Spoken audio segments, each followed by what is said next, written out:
Good afternoon. Welcome. My name is Michael Lind. I'm the Policy Director of the Economic Growth Program at the New America Foundation. It's our great privilege to have with us today Ralph Gomory. He's the President Emeritus of the Alfred P. Sloan Foundation, a recipient of National Medal of Science, former Senior Vice President for Science and Technology at IBM, former professor at Princeton University, and a member of the National Academy of Science, National Academy of Engineering, and the American Philosophical Society. And also, I'm pleased to say, he's a key figure in New America's own Smart Globalization Initiative. He's the author as well of Global Trade and Conflicting National Interests, which he co-authored with William Baumol, who many of you may recognize as one of our time's leading economists, questioning the classical theories of free trade as beneficial for all sides from within the economic establishment and not from without. We're facing, as is generally recognized, the greatest U.S. and global economic crisis since the 1930s. So far there's been a failure on the part of elites in the United States, but also throughout the developed and developing world, to seriously address the underlying causes, as well as to take bold action to remedy the situation. It's widely agreed by economists from Martin Wolf on the right to Paul Krugman on the left that we are not simply facing a financial crisis that can be patched up by a new regulatory system. Indeed, we are facing a crisis that has its roots in the distribution of production within the global economy, where you've built up enormous overcapacity in trade surplus countries, including China, Japan, and Germany, which was enabled for several decades by debt-driven consumption in the United States. Our own trade deficit has collapsed because of the mass unemployment and the drying up of incomes and of business in the United States. This is setting off ripple effects throughout the world economy, throughout the real economy. Nevertheless, as we've seen on both sides of the Atlantic and indeed on both sides of the Pacific, our leaders are refusing to look at this underlying problem of macroeconomic imbalances and as also the theories of comparative advantage and trade on which they are based. The Europeans in particular seem determined to keep their export-oriented model going, so do Japan and China. In the United States, the Obama administration, to its credit, recognizes the need for more demand-driven growth on the part of surplus countries like China, Japan, and Germany, coupled with a rebuilding of the manufacturing sector in the United States. At least that's what they say. But in practice, their policy prescriptions fall far short of their rhetoric. So these are questions that are not merely of theory, but of where theory intersects practice. And that's the subject of Dr. Gomory's remarks today. Please join me in welcoming Ralph Gomory.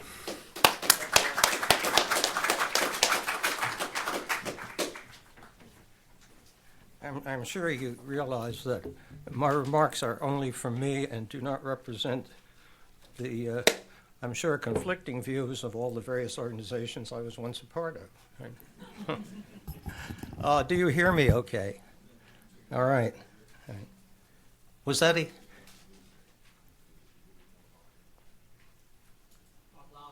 Talk louder. The plan is to deafen the people in the front row, if at all possible. Right? Okay. First of all, I'd like to thank Michael for his introduction. I'd like to thank the folks at New America for setting this up, and I'm very happy to be here, and I'm very happy to have you here in the audience. Right?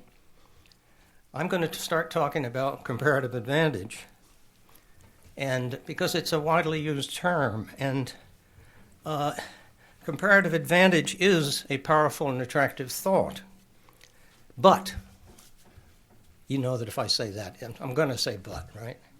But it also has limitations that I'm going to discuss today, and I will assert that if we disregard those limitations, we will be headed very much in the wrong direction.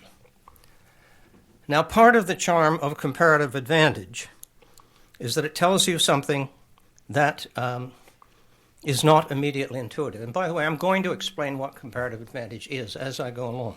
Yeah. In fact, it tells you something that at first blush may seem wrong or counterintuitive. It tells you that you can gain from trade even if you are better than your trading partner at everything you're trading. Right? Seems odd. Okay. But this emerged from the observations of David Ricardo, who in 1817 wrote his Principles of Political Economy and Taxation. Right? And he produced in that book a very interesting chapter, still worth reading, which is probably the most worked over trade example that there ever was, and it's taught to everyone even now. Ricardo's trade discussion assumed that the two countries, England and Portugal, traded in cloth and in wine, and that Portugal was in fact more productive in both. But its productivity edge was bigger in wine than in cloth. Okay?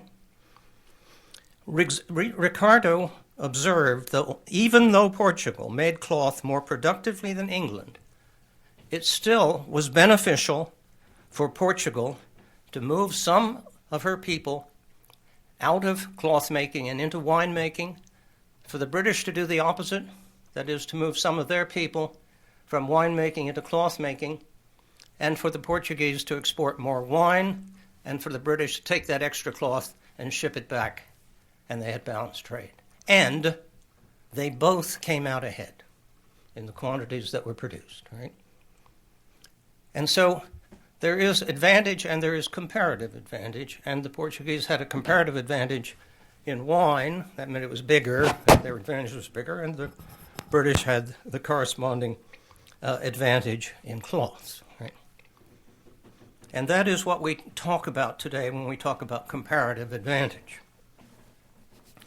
And Ricardo described that and said it was beneficial shifts. But a lot of Ricardo's successors have gone beyond that. And they have elevated this exploitation of comparative advantage into a principle all its own, with plausible-sounding rules, like countries should specialize.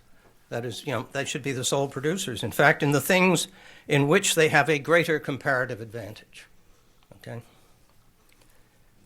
As a grand-scale example of this sort of thinking, let me cite the Financial Times, which recently lectured the nation of Japan on its attempts to retain manufacturing in Japan using robots in the face of low-wage competition from other parts of Asia.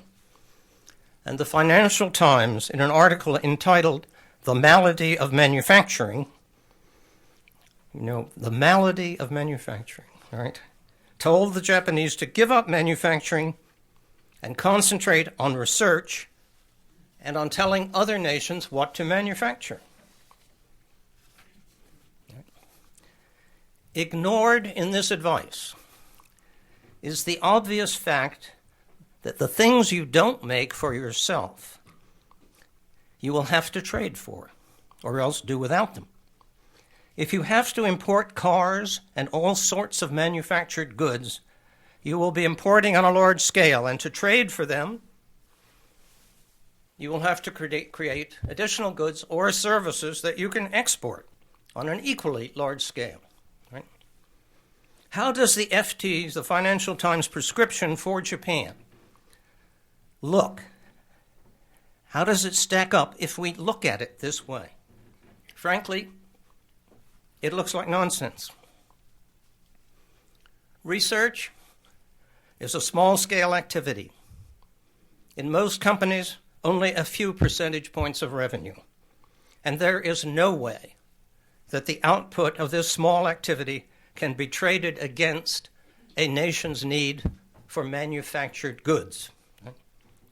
If you give up large things and specialize in exporting small-scale things for which there is limited demand, you will not be able to buy many of the things that are needed on a large scale. If the things you're going to export don't add up to something big, you will be neither making nor importing what you need. you will simply not have them. You will have become a poor nation. And I sometimes think that that is what we are being advised to become by the people who think we should give up manufacturing. Ricardo, who was a very able and insightful person, pointed to the shift that I described above. The British moving people, out of wine and the Portuguese the other way around. But he did not suggest that Portugal should abandon making cloth, and he was right not to. In fact, if you take Ricardo's actual example with his numbers of everything, whether the specialization prescription, which is so often taught, that, the British should make cloth only and the Portuguese wine only,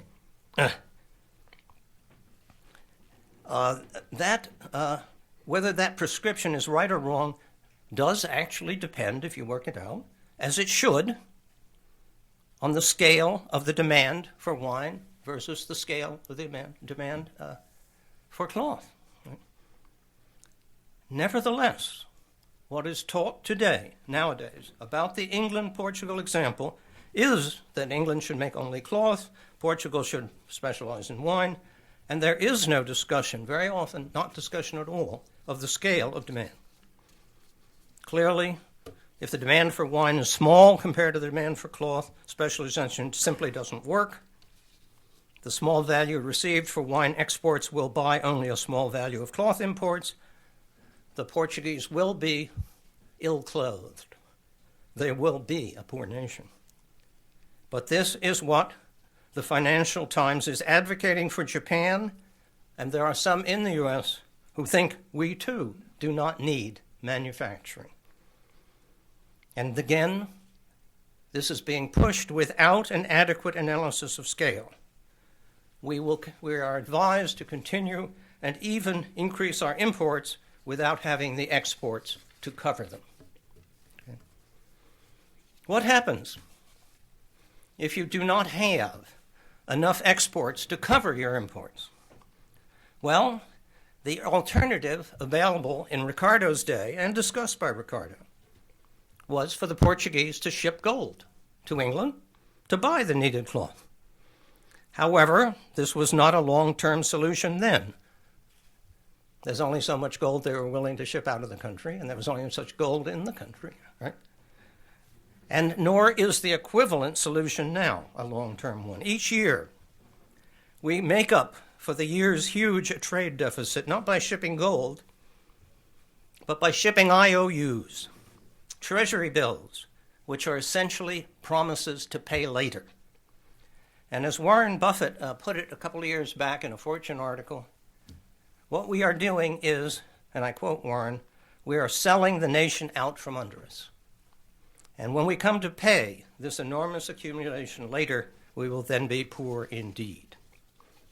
Yet, again, that is the direction many in the United States would have us take when they say that the country doesn't need manufacturing. What do they say will replace manufacturing? One only gets vague responses to this question. You get vague talk about future innovations. And, I had 20 years of dealing with future innovations, and I know it's hard and it's slow, okay? You get vague talk about future innovations, about a post-industrial society, or, alternatively, of an enormous explosion of services exports to where they can balance the manufacturing trade deficit. These are hazardous things on which to bet the future of a nation.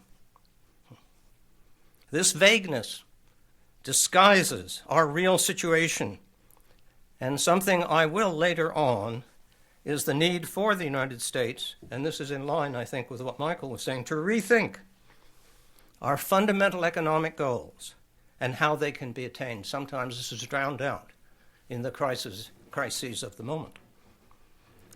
Let us, by all means, do the things in which we have the greatest advantage, but let us make sure the new things we do, together with the things we continue to do, add up to enough to make us a rich nation. If we need to hang on to something, we could well ask, why pick on manufacturing, to be retained? But manufacturing has many very good properties. Manufacturing is both high wage and R&D intensive. More than 70% of all R&D is in manufacturing. Also, comparative advantage in manufacturing, unlike, say, in oil, is something that is man-made. It is not a gift of nature. And that it is man-made, our Asian friends have shown us over and over again. Okay. The volume of U.S. trade deficit in goods is approximately 3.5 times the volume of its trade in services.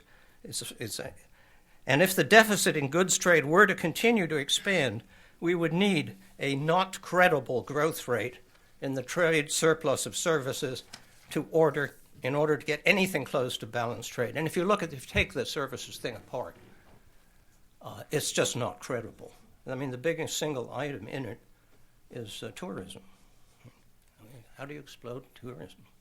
I mean, we are not, America as a tourist destination, I hope, is not the planned destiny of our nation, right? In short, the idea that the United States can do well without manufacturing is implausible, if you look at the numbers at all. It implies an absurdly rapid rate of growth of services exports, for which it's just unlikely. But nevertheless, like it or not, replacement or not available, this is happening. Manufacturing is going away. Our companies, from Boeing to GM to Intel to IBM, are moving both production and also, by the way, the delivery of services overseas. And in many cases, R&D is also moving. And Alan Blinder, the former vice chairman of the Fed and a Princeton economist, is telling us that a whole host of service jobs are going to disappear too. And I, for one, certainly think he is right. So it is much more than just the manufacturing issue. It's a services issue too. A major problem is that the United States government has no policy about this. We have not formulated, even conceptually, much less doing anything about it, in this country, what we want our companies to do on this issue or other issues. This is true that we are not clear. It's true if we look at companies like GM and Intel, and it's also true if we look at companies like Goldman Sachs as well. Today, in fact, as a country, we ask nothing of our companies, and as a consequence, they ask nothing of themselves beyond making as much money as possible. Intel could have built its next plant in Texas.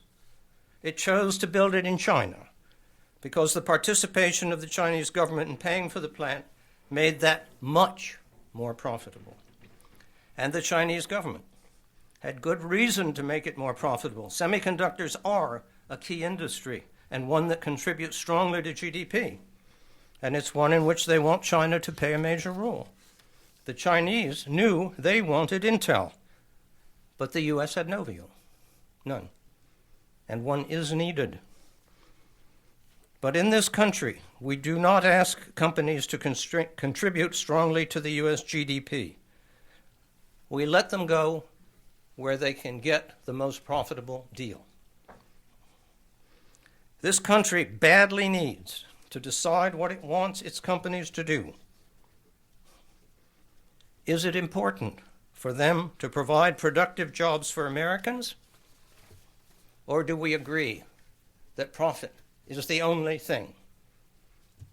And when we have decided what we want from our companies, we will need to provide incentives that move them in that direction. We do not clearly enough realize that we have a fundamental problem, which is the divergence between the pure profit interest of today's companies, often global companies, and the interests of the American people. There is some realization of this problem, but nowhere near enough.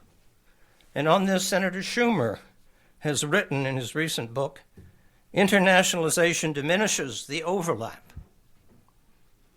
Diminishes the overlap between business interest and our national interest. And we lead a lot more and stronger forms of this type of realization. In spite of all the ups and downs and the anxieties and so forth, we should, and I only say should, be at a very happy point in the direction, in the development of our society and perhaps even of human society. The increase in human knowledge has enabled us to produce both food and goods with unparalleled productivity. Manufacturing and agriculture are both far more productive than they have ever been before. And so we have solved the basic problem of providing food and shelter, those basic problems that have been the preoccupation of the human race since its beginnings. Fundamentally, we are at a position in this country for our citizens to lead lives that are, from an economic standpoint, growing steadily better and better than ever. We can do this in this country if we focus both on the creation of real wealth, not necessarily profits, and its reasonable distribution to our population. In our country, this means that we should focus on the task of better aligning the interests of companies with those of our country. Thank you very much.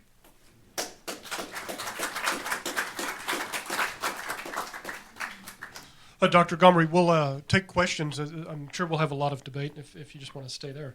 But I want to use or abuse the moderator's prerogative, to ask you a question. It seems to me that there are now two dominant models of the future of the American economy. One dates back to the Clinton period, the idea of the new economy, which is what you were describing with the Financial Times editorial. That is, it's not so much comparative advantage, but stages of growth. So you go from agriculture to industry, and then you move into R&D, and we will have 300, 400 million people doing research, and then the actual assembly will be done elsewhere. That's the new economy. And then the second one, which is about a decade old, is the green economy.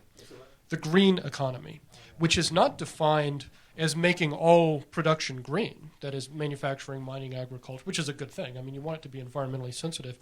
But it means a subsidized boutique industry limited to wind and solar, basically renewable energy, which gives us about 1% of our electricity, and may at most go up to 20% in the next half century or so.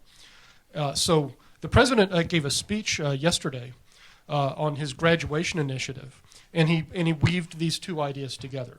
He said we need to greatly expand the number of college graduates for these new economy jobs. He didn't use that term, but that was the logic.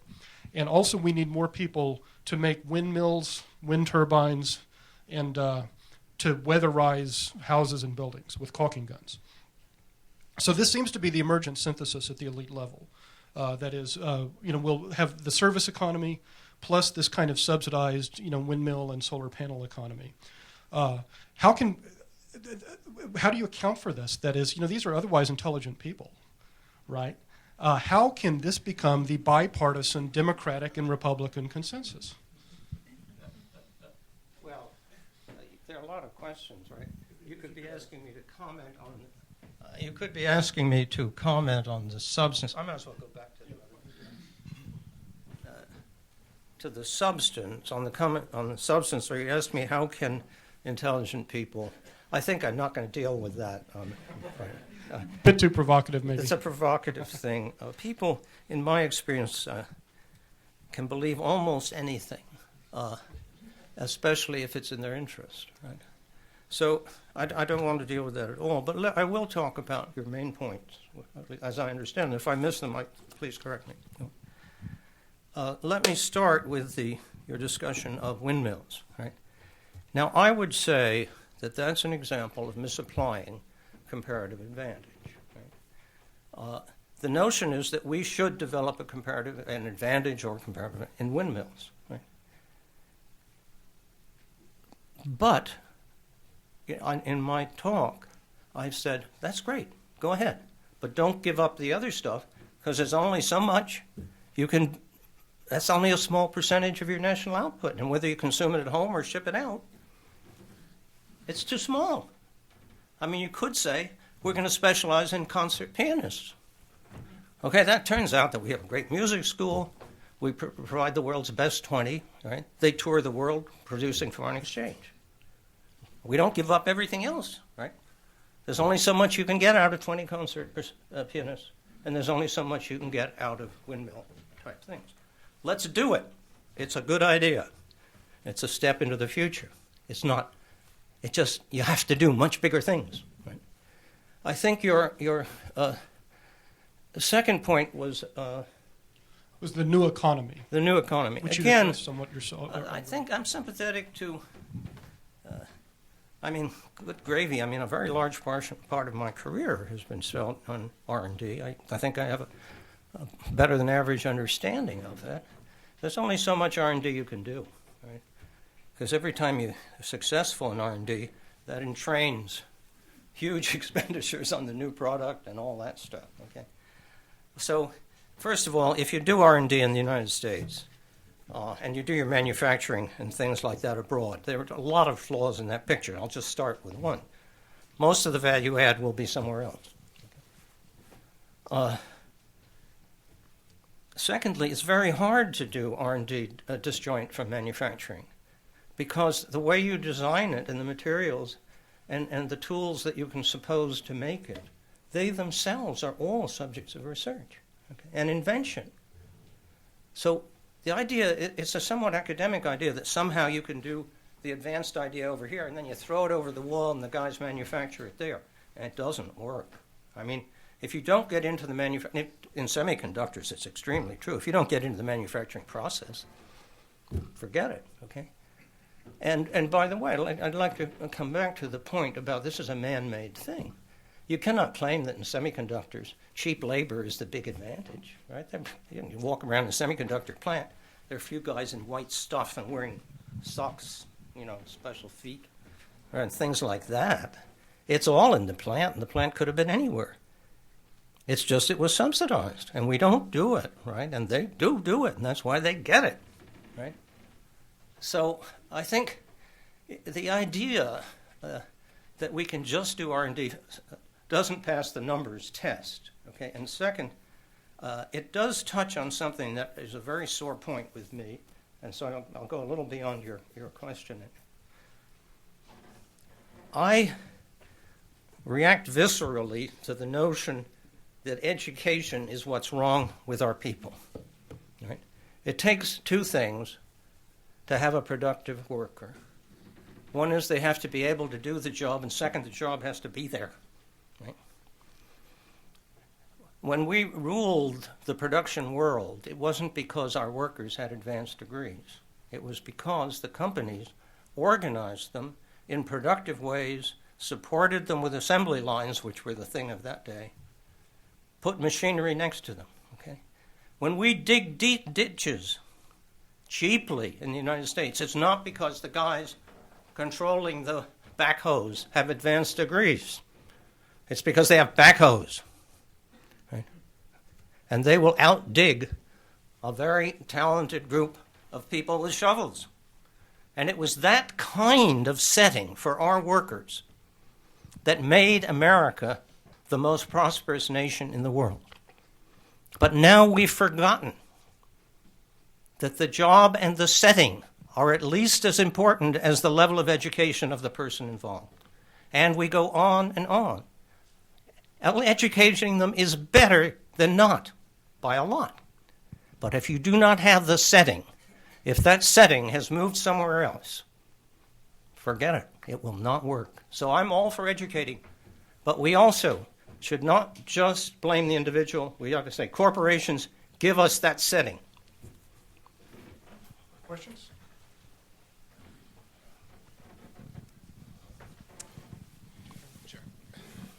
Thank you. My name's Gil Kaplan. I agree with almost everything you said, but I do want to make a few provocative points because I've been struggling with these same issues for a long time. Yeah. I'm not speaking for Intel, but if Intel were here, they'd say one of the main reasons they moved to China was because their customers were in China. Yeah. And I don't want to put you on the spot because you said you're not speaking for your past organizations. I'm not. But one thing that shocked me about I think it was about 5-6 years ago, was when IBM sold their their PC computer division to Lenovo in China. Right. And I just asked for your comment on two things. One is how within IBM did they come to the conclusion that that was a good idea for America or for IBM or for their workers or anything? And then secondly, how was it that the United States, I was shocked that no one in this town almost said anything about that. Yeah. The CFIUS process was dead on arrival. Nobody said anything about the fact that the first PC manufacturer was happily offloading its PC division to China. So I'd be interested in your comments on that. Yeah. Actually, I was not involved firsthand in those things because I'd retired from IBM a few years before that. But I think I know exactly what did happen, right? And it's this issue of profitability, okay? Disk drives were invented by IBM. For many years, IBM led the world in disk drives. And for many, many years during my research career, we worked very closely with the disk drive people. And disk drives are fantastic technology. They're still there, right? Incredible density per square unit of surface, right? That all went off to Singapore, not San Jose. Right? But why? But the fundamental reason is this. PC business, very tough, very competitive. It's very productive. You produce a lot of value for the person. But from a profit standpoint, poo. And if you are a company focused on profit, poo. Okay? And I can say the same poo for disk drives. Doesn't matter. The world needs them. They're a very productive way to use people. It's sure a lot better than they do in a rice paddy. Okay. So what?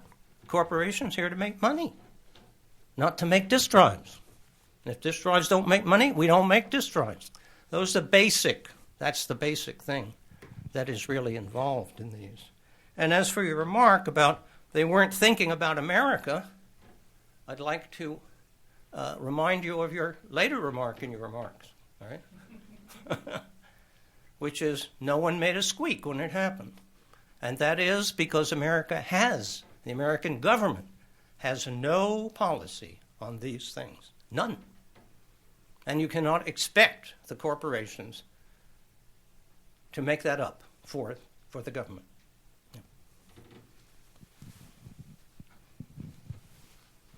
Ralph, thank you so much. It's Clyde.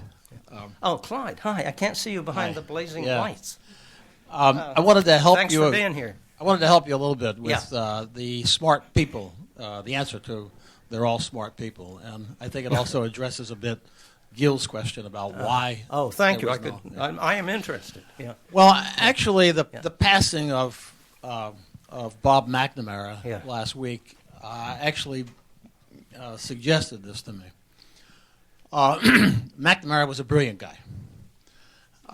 And as David Halberstam wrote in his book, The Best and the Brightest, all the people around McNamara and in the Kennedy and Johnson administration were brilliant people. Yeah. Best and the brightest. And it wasn't just the administration. It was the leading academics, the leading journalists, the leading industrialists in the 1960s, 1970s were all convinced of the domino theory. That if Vietnam went communist, the rest of Asia would go communist, and the rest of the world would go communist. In fact, the domino theory was nonsense. But the entire leadership, intellectual elite of the country believed it, and we paid a terrible price. The comparative advantage argument that you just elaborated, Ricardo and later Hector Olin, is a similar kind of phenomenon. It's full of holes.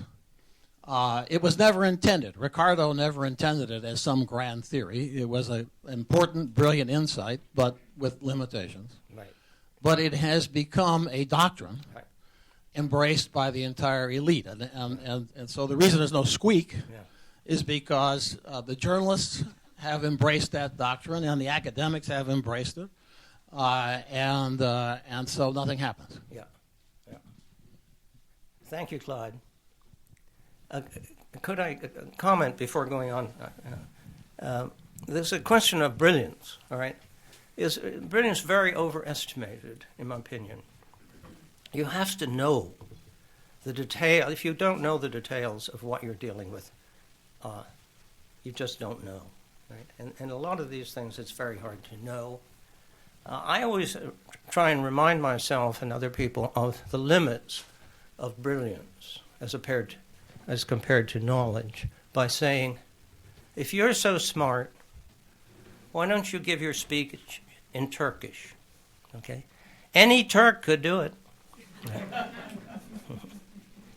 So you need to know, there's certain things you need to know, no matter how brilliant you are.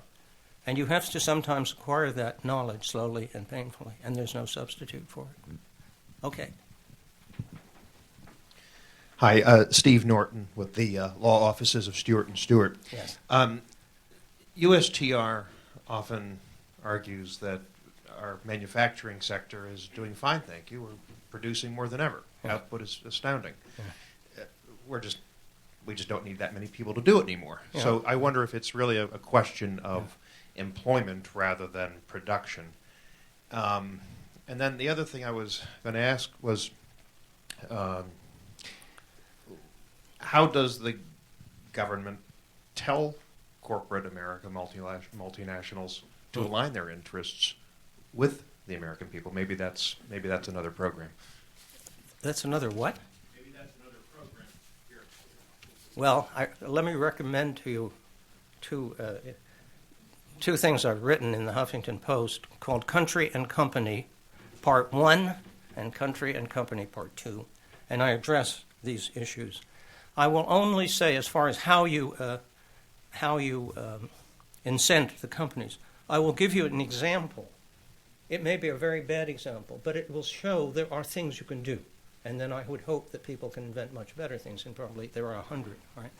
One is, why not make the corporate income tax dependent on the value add per capita of a U.S. company's employees?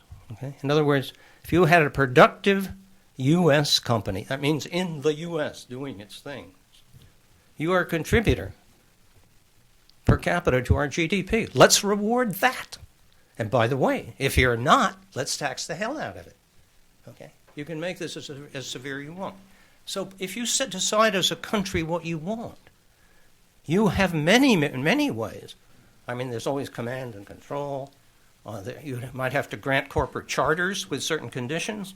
You can alter the tax structure, as we already have done to incent R&D. All right? What's lacking in our country is not the means. We have no goal. We have not said what we want from our companies. Okay? Now, I think your other question was whether it's jobs or whether it is a contribution to GDP. I would talk mainly about contribution per capita, which is high in manufacturing. You can always manufacture jobs, but they can be very low pay.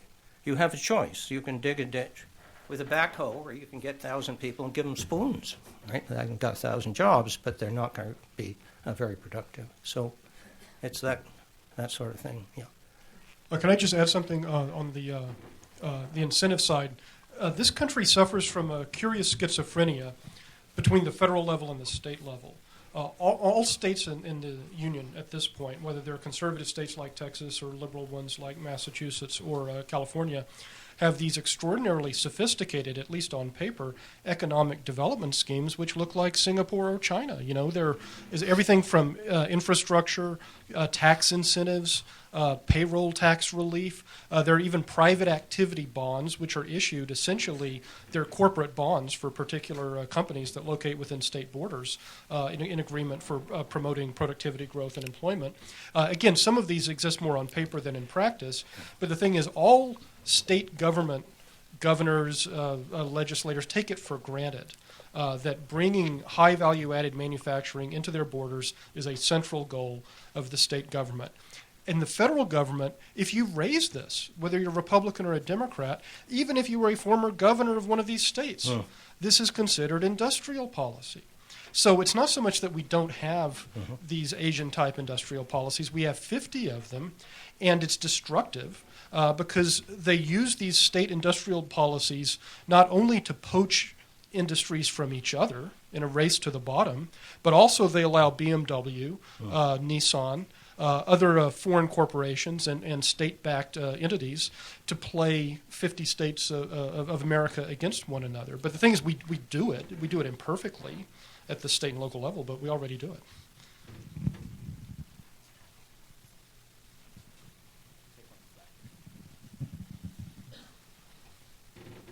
Henry Cole, Cole and Associates Environmental. Could you address the consumption side of the balance sheet here? Because what we've had is a kind of growth era over the last decades in which there's been a lot of consumption that's been fueled by credit card debt and other kinds of debt. And I don't believe that that's sustainable. And if that's what we're basing the need for manufactured goods, we're in trouble there. So how would you address that? I don't feel I'm an expert on that sort of thing, but I would say our need for manufactured goods is shown by the fact that we have a trade deficit in manufactured goods of $500 billion or so a year. So we could contract our demand quite a bit and still need the stuff.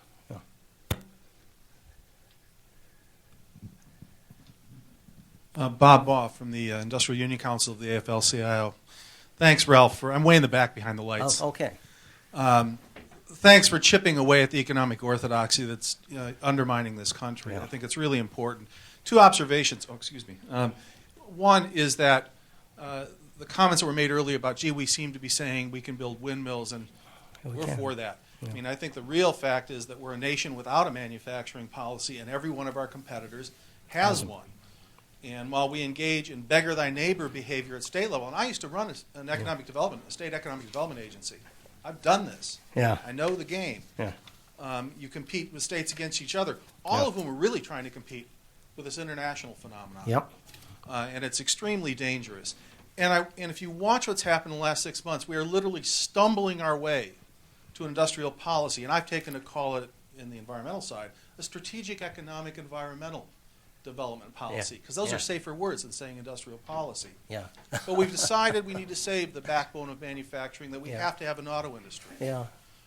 We passed a stimulus package with nearly $100 billion in green investments that when we fought to put in Buy America, the whole world said we were declaring trade war, when it's actually about how and where you spend your public money.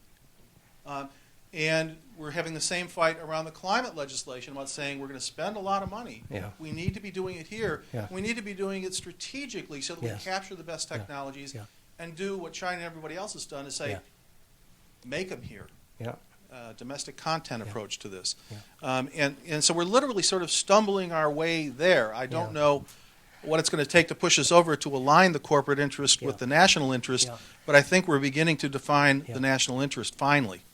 I think you're right that we are. I am concerned that we are doing it in a very piecemeal way, and crisis by crisis, and industry by industry. Right? I would hope we could think more in terms of the thing that I suggested. That is, that we will have an incentive that anyone who is productive can get, even if they are just running a three-man business, okay? And they're not visible on the national scene.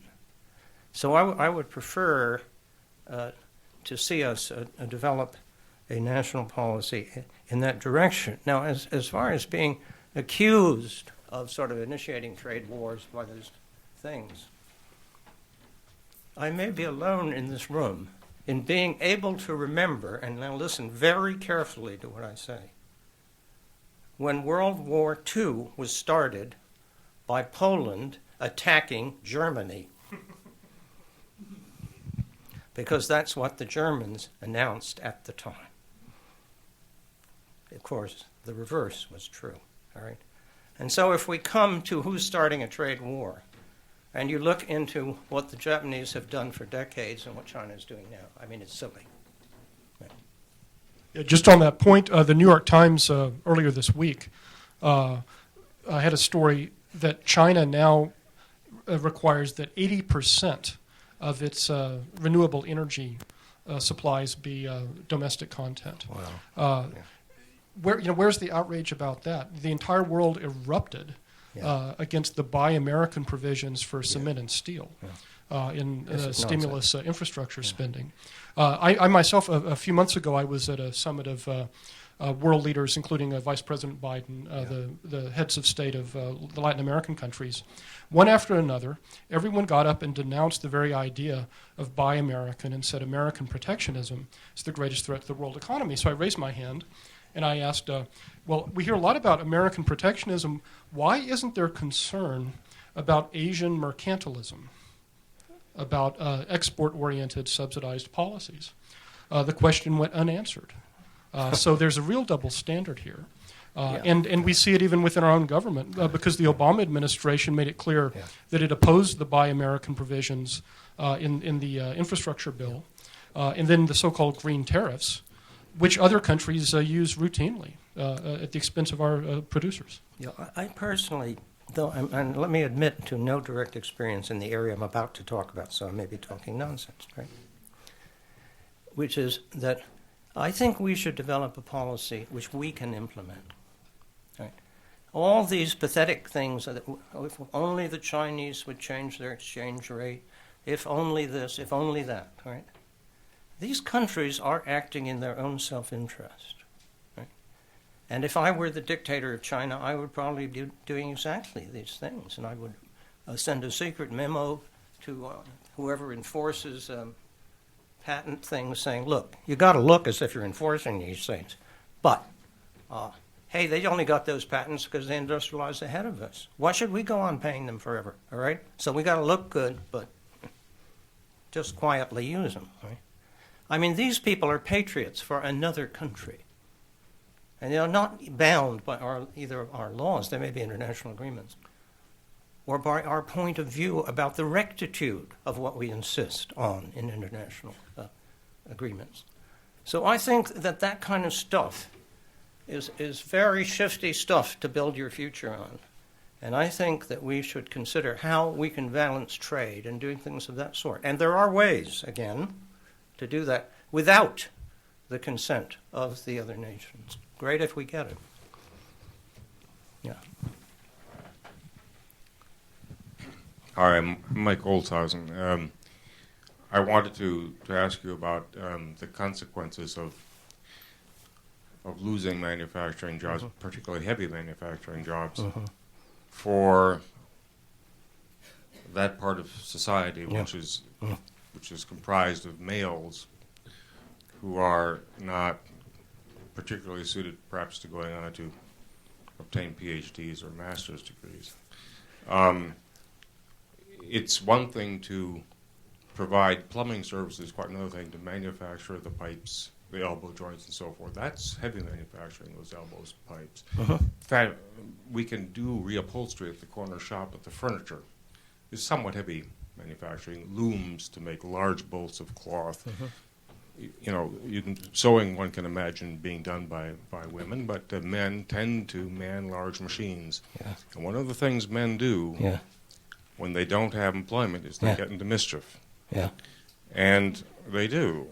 And they can be quite violent. Yes. Social stability Uh-huh. is to some extent tied up with heavy manufacturing, Uh-huh. and it is somewhat gender specific. Yes. It is. I think you're pointing to a very important consequence, right? If you destroy a person's means of livelihood, and either provide nothing to substitute for it, or something at about half the pay that is considered also demeaning compared to what that person used to do, you're going to have a lot of very unhappy people. And I agree with you, and it is a problem.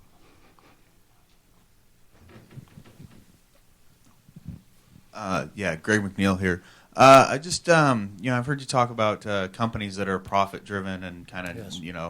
Whatnot, and the government and its role in that. Huh. I was curious about what role does labor have, because both organized and unorganized, the laborer is also profit-driven, and do they have some responsibility to help not push their own jobs overseas?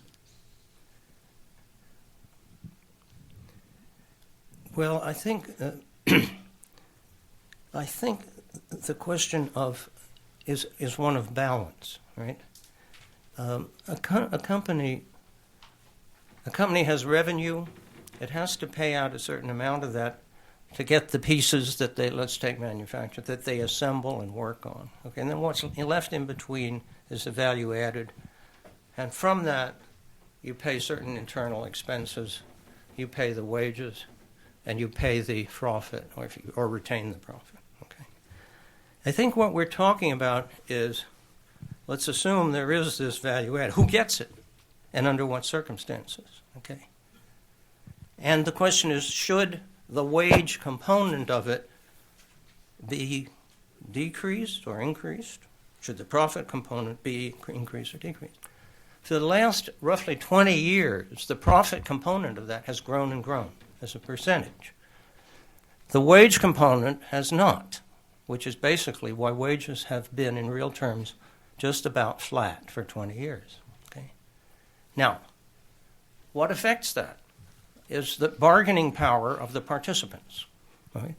If labor is represented other than as individuals, they have more bargaining power.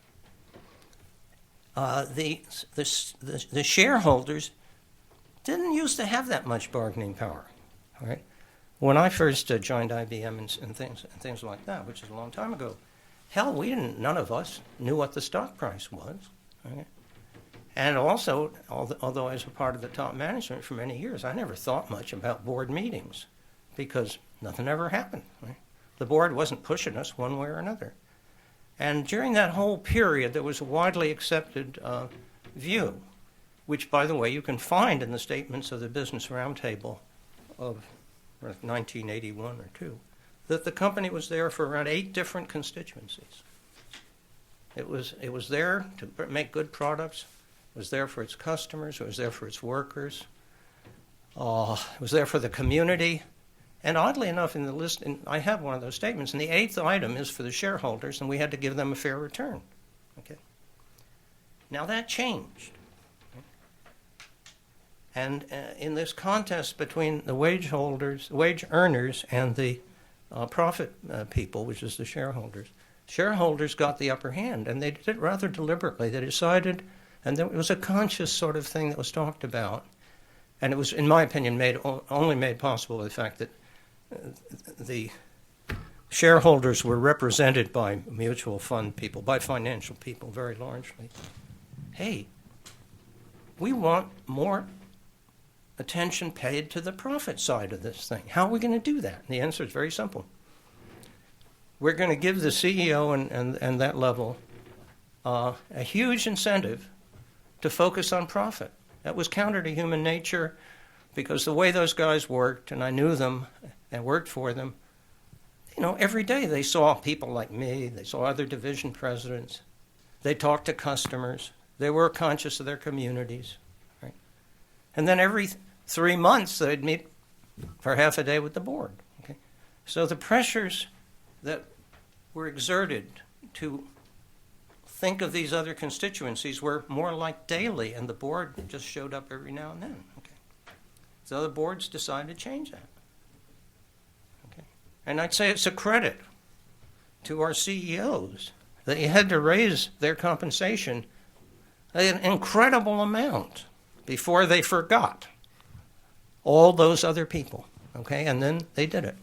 They got them up to 100 million and something like that, depending what you want. And then they all of a sudden, they said, oh, profit maximization is what we're here for, okay? And we embarked on a new era. So I don't think that what we need now is more sacrifice on the wage side. I think perhaps we need more attention and positive attention on that side. Yeah.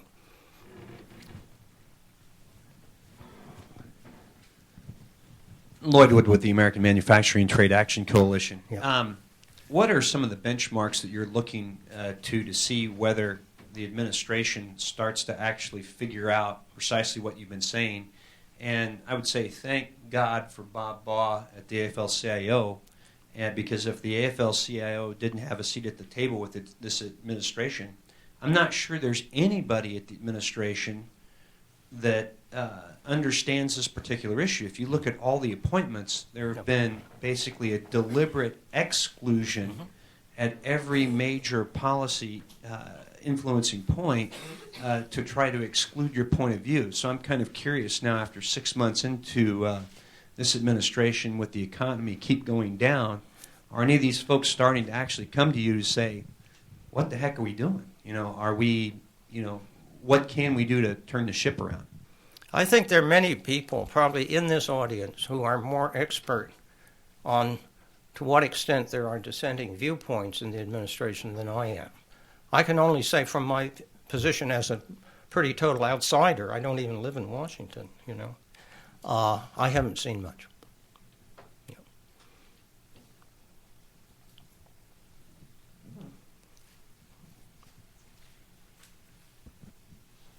You brought this up earlier very briefly with your patent comment, but I'm curious about the intellectual property protections and how that plays into keeping manufacturing here in the U.S.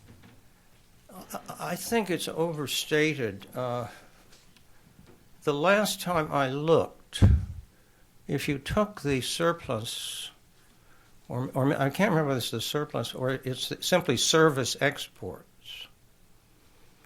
which includes the patent things, I think.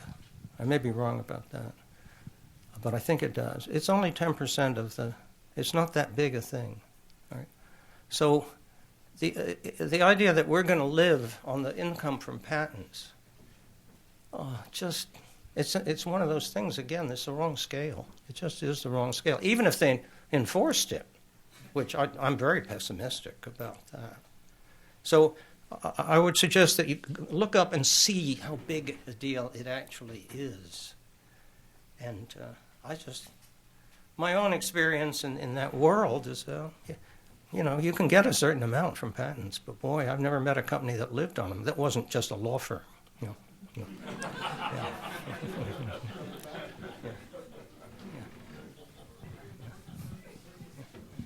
Thank you. My name is Ralph Watkins. I'm with the U.S. International Trade Commission. China cheats. We should all be mad as hell. And we should enforce our trade laws to the maximum extent possible. We should be creative about working with our trading partners to have coalitions to act against companies and countries that cheat. That said, if you look at the products that we import from China, about half of what we import from China we don't make anymore. Even if you enforce these trade laws, you're still going to have a trade deficit for those products that we don't manufacture anymore. If you look at what we are manufacturing, however, between 2002 and 2008, U.S. manufacturers' shipments increased by 34%. Before this last recession, we were doing pretty well in manufacturing. However, manufacturing employment declined by 12%. So we have a huge improvement in productivity. Our manufacturers are doing just fine, thank you. Yes, we do need to protect them from companies and countries that cheat, but our manufacturers are doing pretty well. It's what are we going to do to create jobs for those who had been on the employment track for manufacturing? I don't see an answer to that. I think it's a big question for our society. Certainly the question is there whether they lose out fairly or unfairly. Yeah. Well, can I just address that aspect of it? The European Union did a report where they kind of attacked this myth that because manufacturing is shrinking as a share of direct employment, that it's shrinking as in its importance in the economy. We talk about 20% of Americans working in the traded sector, which includes manufacturing, agriculture, and mining, and then 80% in services. And so you think, oh, all the jobs are in services. But according, at least in Europe, something like 45% of those service sector jobs are actually related to European manufacturing, European agriculture, even European mining, raw materials. So the pure service jobs, like investment banking or day spas, are not necessarily the jobs of the future.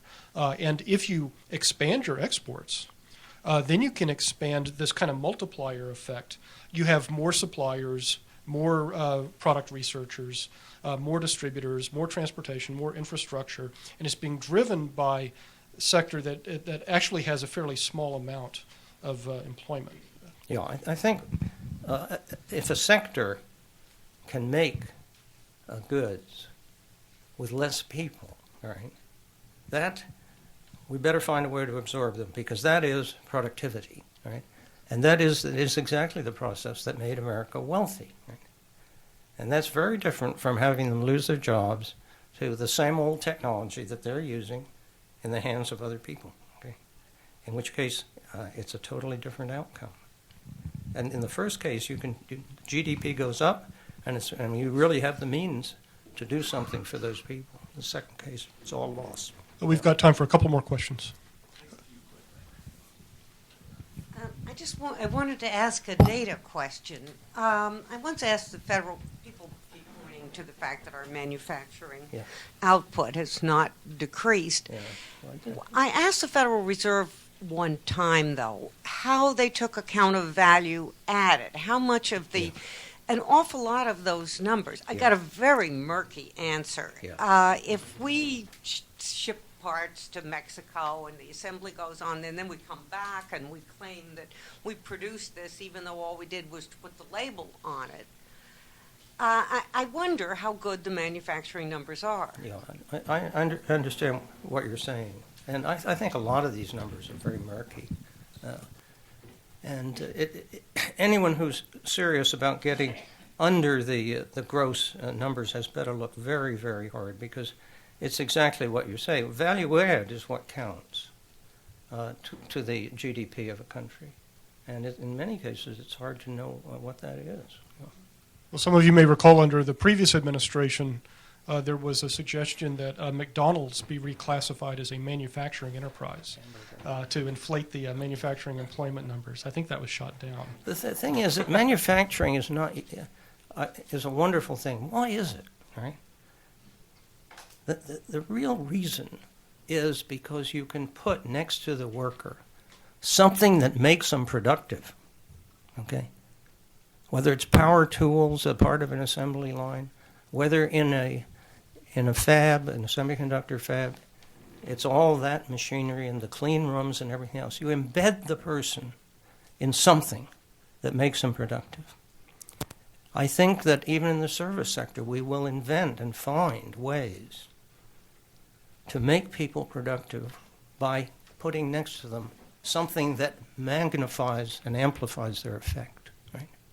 That is the direction we need to be going in for this country. Right? Yeah. Thanks. Hi, Ralph. Charlie Bloom, IAS Group. Yeah. I'm over here. Oh, sorry. It's very hard to see through. I understand. First of all, I want to thank you for your talk. I've heard it a number of times. I always learn something new. And I want to actually accuse you of being a little bit of an optimist.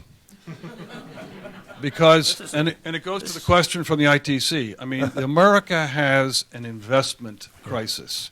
We've had it for 2 decades. Compared to the rest of the world. And what we have to do is benchmark our public policy against the public policy of our competitors. I learned this from your book. We don't do that.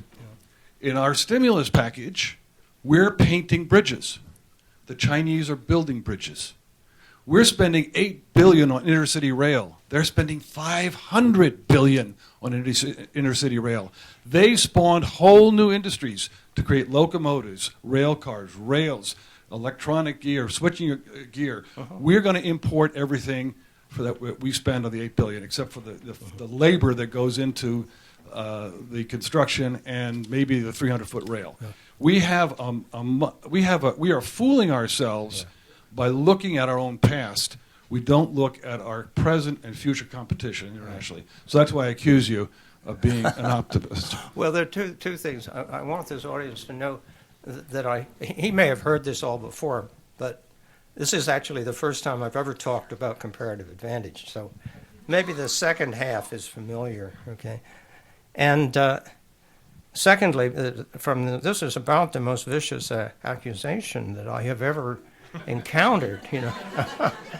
But I'm afraid it might be valid. Yeah. A couple more questions from the back of the room, which we've neglected. Hi, my name is John Tucker, representing myself today. I understand your diagnosis of the problem. It seems clear enough. But going back to what you said earlier about how the brightest folks in the room will believe anything, especially if it's in their interest, I just wonder who the countervailing forces in society are that would support an alternative idea of what to do. You mentioned that the alignment of interest between company and country have become unglued. Unions are in decline, at least in manufacturing industries. Yeah. Even the Defense Department doesn't seem to care that Intel is picking up and moving abroad, which is especially frightening since they're one of the few that used to care. So who's left? I mean, what's out there? What possible alignment of interest could there be? Well, personally, I think your question is a key one. Secondly, I am not a political analyst. I don't have any background in this area, and therefore I will just, give you the impressions of a real outsider. First of all, I think it's extremely difficult, and I believe that is the thrust of your remarks. In whose interest would it be to take the sort of view that I have taken here, and in whose interest would it not be? Right? Now, clearly, I think global corporations not, and they have a lot of power. Okay? I think that there are a certain number of members of the House and possibly of the Senate whose areas have suffered enough that they might be interested, but I think they're a minority. Okay? I think that there are a lot of Americans, but they're just the man and woman in the street, right, who feel things are screwed up and the sort of thing that I'm talking about makes sense. I've occasionally noticed that when I make arguments that say that the goals of the company and the goals of the nation have diverged, a lot of people kind of look at me and say, yeah, I've known that all my life.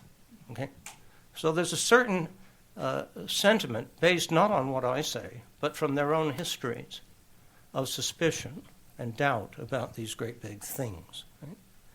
And I've listed probably all the supporting elements that I can think of. Right?